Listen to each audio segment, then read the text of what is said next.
Ay, putang ina, hindi na pinark. Katok! Putang ina mo. Putang ina. Boss! Thank you, sir. Boss! Nanalo na eh. Bakit nilasag mo yung salamin ko? Baka po kasi may ibang mauna pa, sir eh. Thank you po, sir ah. Salamat po. Puta, magkano lang yan eh? Magkano paggawa ng salamin? Yun, maglalapag na naman tayo ng blessing galing kay Lord. So kung malapit ka dito sa area na to na paglalapagan ko, puntahan mo na agad. Ayos na. May nanalo na. Ate, ano pangalan mo, ate? Ate, oy. Nakapalo ka ba? Uy!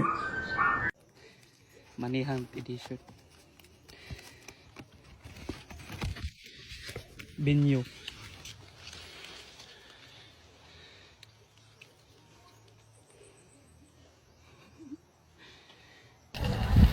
Okay mga idol, paunahan na lang. So ito tayo, dito tayo sa location natin, Pagkilatan, Batangas. Okay, tapat ng mga resort.